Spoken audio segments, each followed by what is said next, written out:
Үндэсний аудитын газарт 14 ширхэг ухаалаг дэлгэц ямар хэрэгтэй вэ? 14 ширхэг видео хурлын систем нийт шаардлагатай зүйл үү? За хурлын өрөөг тогтчуулах хэмжээний тансаг газар уу? За 2 сарын дотор 830 сая төгрөгөөр зөвхөн компьютер тоног төхөөрөмж авч улсын төсвөөр энэхүү нааджээ. Баримт 286 сая 500 мянган төгрөгөөр суурин компьютер авчээ. Гэтэл яг сарын дараа буюу 2 дугаар сарын 28-нд 286 сая 500 мянган төгрөгөөр өндөр хүчин чадал бүхий суурин компьютер техник хэрэгсэл худалдан авах тендер зарласан байгаа юм. Мөн л тендерт IT Zone Summit компьютер технологи Bud Electronics компани өрсөлдөж материалаа илгээсэн байна. Шаардлага дээл нэрийн компьютертэй дүүцгүүл бизнес класс ангилал, процесс нь товор загвартай байх зэрэг шаардлага тавьсан байгаа юм. Мөн өндөр хурдны сканер 9, чихвч 40 ширхэг, веб камер 40 ширхэг, явуулын гэрэл 2 ширхэг, ингэрийн микрофон ирж бүрдэлнийг, зөвгүүрийн хард диск 33 ширхгийг авна хэмээн тусгасан байна. Энэ бол 573 сая 500 мянган төгрөгөөр зөвхөн компьютер авсан баримт юм. Эдийн засгийн хямрал үнийн өсөлттэй холбоотойгоор төр хэмнэлт хийхийг их хурал засгийн газраас төрийн байгууллагад чиглэл болгож байгаа. Гэтэл үндэсний аудитын газрын дарга Занданбат улсын төсвийн 830 сая төгрөгөөр ухаалаг дэлгэц хурлын тоног төхөөрөмж компьютер авсан байх юм. Улсын төсвийн 830 сая төгрөгөөр ухаалаг дэлгэц компьютер авсан үндэсний аудитын газрын дарга Монгол Улсын ерөнхий аудитор Занданбатад хариуцлага тооцох асуудал яригдж эхэллээ. Хэмнэж дэвчиж болох зардал байтал бараг 1 тэрбум орчим төгрөгөөр тоног төхөөрөмж авсан учраас их хурал дээр түүнд хариуцлага тооцох асуудал инхүү хөндөгдсөн бололтой юм а.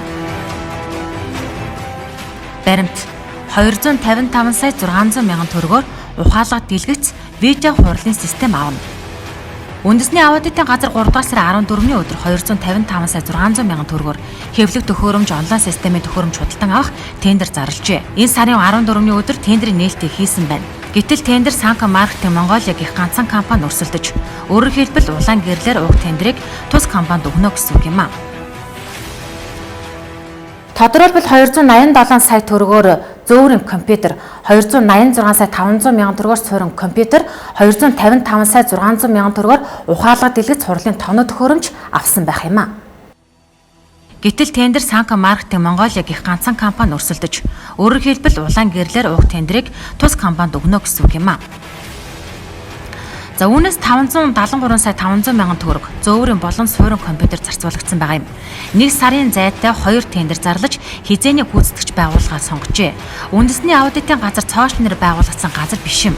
Шинээр ийм их өндөр дүнтэй техник хэрэгсэл компьютер авах шаардлага энэ байгууллагт байхгүй.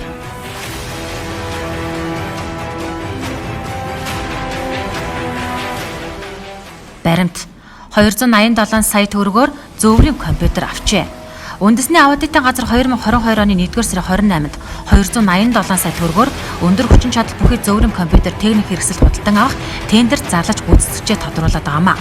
Тендерт 3 компани болох IT Zone Summit компьютер технологи, Bud Electronics компани өрсөлдснөөс Summit компьютер технологи компани шалгарсан байна.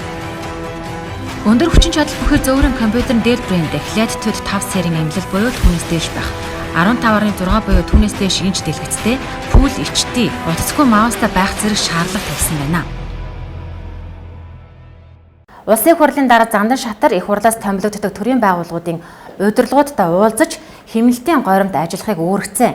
Гэтэл их хурлын даргыг хэлсэн үг хатаж амжаагүй байхад үндэсний аудитын газар хэдийн 830 сая төгрөгөөр зөвхөн компьютер ухаалаг дэлгэц худалдан авсан байна.